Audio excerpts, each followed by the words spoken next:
Class 7-এর ছেলেরা, আবার একবার তোমাদের ইতিহাসের ক্লাসে স্বাগত। আমি পঞ্চম অধ্যায় মুঘল সাম্রাজ্য নিয়ে আলোচনা করছিলাম। আমরা এর আগের ক্লাসে দেখেছি কিভাবে ভাগ্যহীন বাবর নিজের পিতৃরাজ্য থেকে বিতাড়িত হয়ে ভাগ্যান্বেষণে মধ্য এশিয়ার বিভিন্ন স্থান ঘুরতে ঘুরতে নিজের অদম্য ইচ্ছাশক্তি আর ভারতীয় বিভিন্ন আঞ্চলিক রাজাদের যেমন মেবারের রানা সংগ্রাম সিংহ, পাঞ্জাবের দৌলত খাঁ এবং তার নিজের কাকা আলম খাঁর সহযোগিতায় ভারতবর্ষে এসে উপস্থিত হন। পানিপথের প্রথম যুদ্ধে উন্নত যুদ্ধ কৌশল, কামান বন্দুকের ব্যবহার, যেটা ভারতীয় উপমহাদেশে প্রথম ব্যবহার করা হয় পানিপথের প্রথম যুদ্ধে, আর তিন দিক থেকে ঘোড়সওয়ার বাহিনীর আক্রমণে মাত্র 12,000 সেনা নিয়ে ইব্রাহিম লোদির বিশাল হস্তি পদাতিক এবং অশ্বারোহী সেনা নিয়ে গঠিত যে বিশাল সেনাদল, সুলতানি সেনাদল, সেই সেনাদলকে পরাজিত করে বাবর ভারতবর্ষের তথা দিল্লির বাদশাহ হিসাবে সিংহাসন আরোহণ করেন। তোমরা তোমাদের বইতে 70 পৃষ্ঠা দেখো। আমি ঠিক এই মুহূর্তে তোমাদের বাদশাহ এবং সার্বভৌম শাসক বলতে কি বোঝো সেটা নিয়ে আলোচনা করব। প্রথম আসি সার্বভৌম বা সার্বভৌম শাসকে।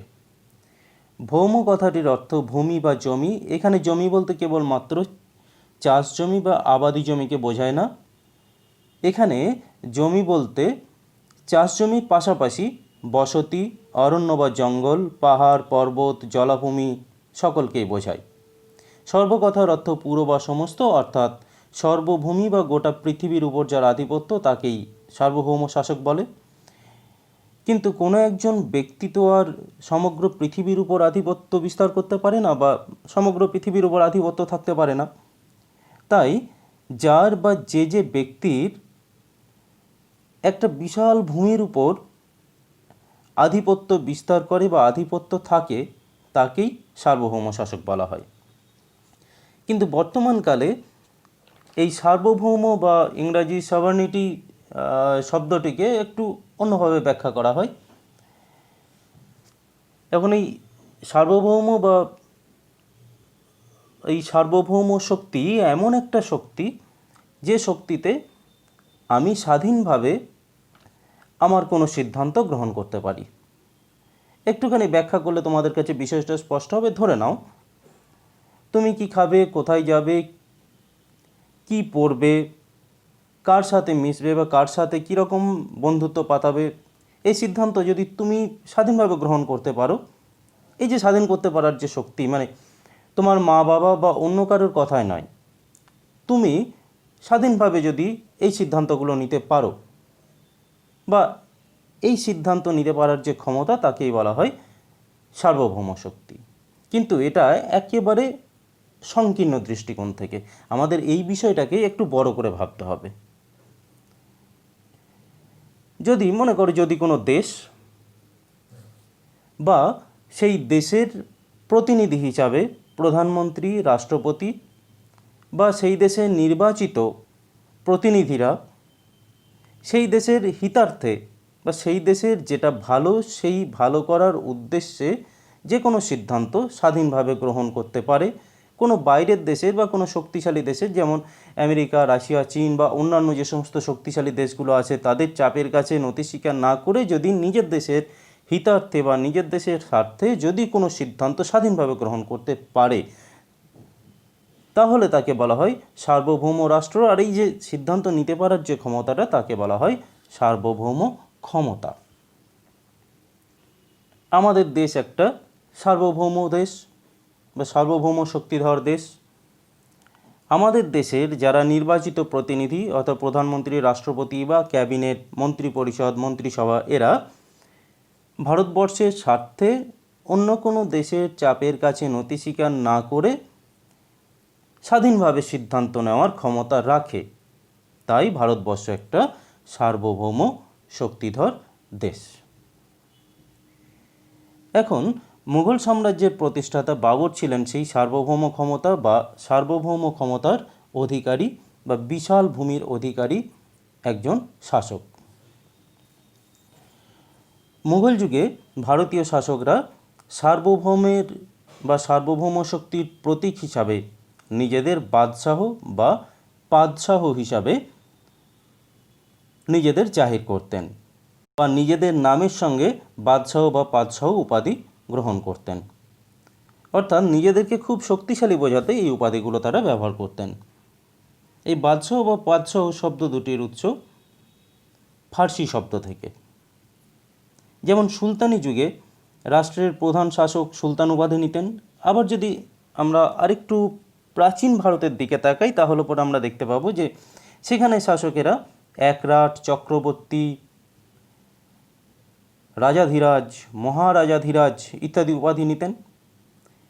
এই উপাধিগুলো নেওয়ার অর্থই ছিল নিজেরা যে একটা অপ্রতিহত শক্তি বা ভীষণ শক্তিধর মানুষ বা নিজেরা যে সার্বভৌম শক্তির অধিকারী এটা বোঝানোর জন্য বা জাহির করার জন্যই এই উপাধিগুলো নিতেন। ঠিক একই রকমভাবে মুঘল সম্রাটরাও এই বাদশাহ বা পাদশাহ উপাধিগুলো নিতেন। যাই হোক, বাদশাহ বাবর ভারতবর্ষের দিল্লির সিংহাসন অধিকার করে মুঘল সাম্রাজ্যের প্রতিষ্ঠা করেছিলেন। কিন্তু সদ্য প্রতিষ্ঠিত বা শিশু মুঘল সাম্রাজ্যের যাত্রা কিন্তু খুব সহজ ছিল না। মুঘল সাম্রাজ্যের ভিত্তি সুদৃঢ় করতে বাবরকে আমৃত্যু মানে 1526 খ্রিস্টাব্দে মুঘল সাম্রাজ্যের প্রতিষ্ঠা হয়েছিল, 1530 খ্রিস্টাব্দে বাবর মারা যান। এই মাঝের কয়েকটা বছরে বাবরকে আরও দুটো বড় যুদ্ধ করতে হয়েছিল এবং আরও কয়েকটা ছোট ছোট যুদ্ধ করতে হয়েছিল। আমরা পরপর সেই যুদ্ধগুলো নিয়ে আলোচনা করব। এর মধ্যে প্রথম যুদ্ধটা ছিল পানিপথের প্রথম যুদ্ধ বা মুঘল সাম্রাজ্য প্রতিষ্ঠা হওয়ার ঠিক পরের বছর 1527 খ্রিস্টাব্দে খানুয়ার যুদ্ধ।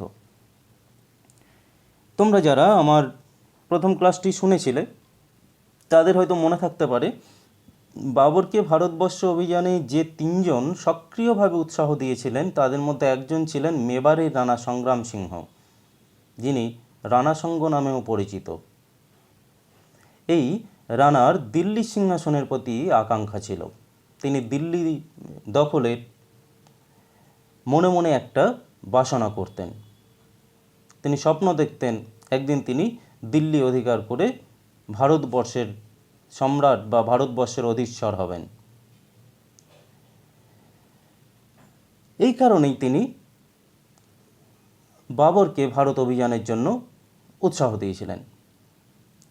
তিনি ভেবেছিলেন যে অন্যান্য যারা মধ্য এশীয় শাসক যারা ভারতবর্ষ এসে লুণ্ঠন করে ভারতবর্ষ থেকে প্রচুর পরিমাণে মূল্যবান ধন সম্পদ নিয়ে তারা আবার নিজেদের দেশে ফিরে গেছিল, বাবরও হয়তো ঠিক একই রকমভাবে ভারতবর্ষ লুণ্ঠন করে তিনি আবার ফিরে যাবেন।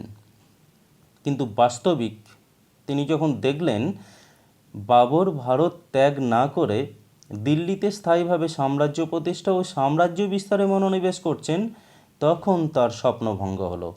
তিনি বুঝতে পারলেন বাবর কোনো লুণ্ঠনকারী নন, তিনি এখানেই স্থায়ী সাম্রাজ্য প্রতিষ্ঠার পরিকল্পনা করছেন। সুতরাং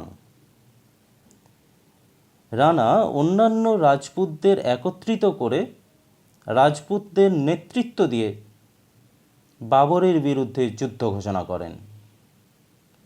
অন্যদিকে মুঘলরাও খানুয়া যুদ্ধকে ধর্মযুদ্ধ বা ধর্মের লড়াই হিসাবে দেখতে লাগলেন এবং তারা নিজেদের ধর্মযোদ্ধা বা গাজী হিসাবে ঘোষণা করে সংঘবদ্ধ হয়ে খানুয়া যুদ্ধে অগ্রসর হলেন। যাই হোক, খানুয়া যুদ্ধে বাবর জয়লাভ করলেন। কিন্তু এই যে খানুয়া যুদ্ধকে ধর্মযুদ্ধের কথা বলা হয়, এটাকে কোনোভাবেই ধর্মযুদ্ধ বলা যায় না, কারণ উত্তর ভারতের বেশ কিছু মুসলিম শাসকও বাবরের বিরুদ্ধে এই সময় রাজপুতদের সঙ্গে যোগ দিয়েছিলেন যাতে বাবরকে দিল্লি থেকে উচ্ছেদ করা যায়। কাজেই এটাকে পুরোপুরি ইসলাম ধর্মযুদ্ধ এটা বলা যায় না। যাই হোক, এর পরের বছর 1528 খ্রিস্টাব্দে মেদিনী রায়কে পরাজিত করে তিনি চান্দেরি দুর্গ দখল করেন এবং ঠিক এর পরের বছর 1529 খ্রিস্টাব্দে আর একটা বড় যুদ্ধের সম্মুখীন হন। এই যুদ্ধ ছিল একটা সংঘবদ্ধ গোষ্ঠীর যুদ্ধ, আফগানদের সঙ্গে বাবরের ঘরঘরার যুদ্ধ। বাংলার শাসক নসরত শাহ, যিনি আলাউদ্দিন হোসেন শাহের পুত্র ছিলেন, তিনিও আফগানদের সঙ্গে বাবরের বিরুদ্ধে ঘরঘরার যুদ্ধে যোগ দিয়েছিলেন। আমরা আগের ক্লাসেও বলেছিলাম যে বাবরের আত্মজীবনীতে একজন দক্ষ শাসক হিসাবে নসরত শাহের নাম পাওয়া যায়। এই যুদ্ধে বাবর জয়লাভ করেন এবং এর পরের বছর মানে 1530 খ্রিস্টাব্দের 26শে ডিসেম্বর মাত্র 48 বছর বয়সে বাবর মারা যান। মৃত্যুশয্যায় বাবর তার পুত্র, শুধু পুত্র বললে হবে না, তার প্রিয় পুত্র হুমায়ুনকে উত্তরাধিকারী মনোনীত করে যান। মারা যাওয়ার পর বাবরকে আগ্রার কাছে আরামবাগে সমাহিত করা হয়, যদিও কয়েক বছর পর তার ইচ্ছানুসারে তার মৃতদেহ কাবুলে তার প্রিয় এক উদ্যানে তাকে সমাহিত করা হয় পুনরায়। তাহলে ভারতের মুঘল সাম্রাজ্যের স্থপতি বা মুঘল সাম্রাজ্যের প্রথম শাসক, প্রথম সম্রাট বাবরের সমাধি কিন্তু বর্তমান ভারতবর্ষের নেই। তার সমাধিসৌধ রয়েছে কাবুলে। যাই হোক, বাবরের মৃত্যু নিয়ে একটা কাহিনী প্রচলিত আছে। এর কতদূর এই ঘটনা কতদূর বিজ্ঞানসম্মত এবং এর পিছনে কতদূর ঐতিহাসিক যুক্তি আছে সেটা পরের কথা। যাই হোক, মানে বাবর যখন দিল্লির সিংহাসনে অধিষ্ঠিত, সেই সময় তার প্রিয় পুত্র হুমায়ুনকে সম্বলের জায়গিরের দায়িত্ব দেওয়া হয় এবং সম্বলের জায়গির থাকাকালীন হুমায়ুন খুব অসুস্থ হয়ে পড়েন এবং তাকে চিকিৎসার জন্য আগ্রায় নিয়ে আসা হয়। কিন্তু আগ্রায় নিয়ে আসার পরেও হুমায়ুনের শারীরিক অবস্থার উন্নতি না হওয়ায় আবু বাকা নামে এক প্রসিদ্ধ সাধকের সঙ্গে বাবর দেখা করেন। আবু বাকা পুত্র হুমায়ুনের আরোগ্যের জন্য তার সব থেকে প্রিয় জিনিস দান করতে উপদেশ দেন। বাবর নিজের জীবনকে উৎসর্গ করেন। এখন নাটকীয়ভাবে দেখা যায় হুমায়ুন ধীরে ধীরে সুস্থ হয়ে উঠছেন, কিন্তু বাবর ধীরে ধীরে অসুস্থ হয়ে পড়েন এবং এই অসুস্থতার মধ্যেই বাবরের মৃত্যু হয়। পিতা বাবরের মৃত্যুর 4 দিন পর 30শে ডিসেম্বর হুমায়ুন সিংহাসনে বসেন, কিন্তু ইসলামীয় আইনে কোনো সুনির্দিষ্ট উত্তরাধিকার আইন না থাকায় তার কনিষ্ঠ ভ্রাতারা সিংহাসনের জন্য দাবি করতে থাকেন। তার মানে আমরা এখন জানতে পারলাম যে বাবরের হুমায়ুন একমাত্র সন্তান ছিলেন না, এর বাইরেও বাবরের আরও 3 জন সন্তান ছিলেন, মানে বাবরের মোট 4 জন সন্তান ছিলেন। যদিও পিতার আদেশ অনুযায়ী হুমায়ুন সাম্রাজ্যের অনেকাংশ তার ভাই কামরান, হিন্দাল ও আসকারির মধ্যে ভাগ করে দেন, তাহলে পরে আমরা জানতে পারলাম যে বাবরের 4 ছেলের মধ্যে হুমায়ুনকে উত্তরাধিকারী করেন এবং তার অন্য যে ভাইরা মানে কামরান, হিন্দাল এবং আসকারি, এরা কিন্তু ওই সিংহাসনের বা তারাও দিল্লির অধীশ্বর হওয়ার জন্য দাবি জানাতে থাকেন। ঠিক এই কারণেই তার এই বাকি 3 ভাই একজোট হয়ে হুমায়ুনের বিরুদ্ধে আন্দোলন বা ষড়যন্ত্রে লিপ্ত হন। এর ফলে কি হয়, একে তো মুঘল সাম্রাজ্য কয়েক বছর হলো প্রতিষ্ঠা পেয়েছে, হুমায়ুনের উপর প্রবল চাপ এসে পড়ে। কাজেই হুমায়ুনের পক্ষে মুঘল সাম্রাজ্যকে দৃঢ়তা দান বা সাম্রাজ্যকে সুসংহত করার পরিবর্তে তার সামনে ঘরে এবং বাইরে বিপদ এসে উপস্থিত হয়। এখন ঘরে বাইরে বিপদ বলতে কি না, ঘরের ভিতরে আমরা দেখতে পেলাম যে তাদের একটা পারিবারিক কলহ সিংহাসন নিয়ে, আর বাইরে তখন আফগান শাসক শের শাহ হুমায়ুনের বিরুদ্ধে আন্দোলনের জন্য, যুদ্ধের জন্য তৈরি হচ্ছিলেন। ঠিক এই পর্বে মানে হুমায়ুনের রাজত্বের প্রথম 10 বছরের মধ্যে আমরা দেখতে পাবো যে আফগান শাসক শের শাহ পরপর 2 বার 2টো যুদ্ধে হুমায়ুনকে পরাজিত করেন।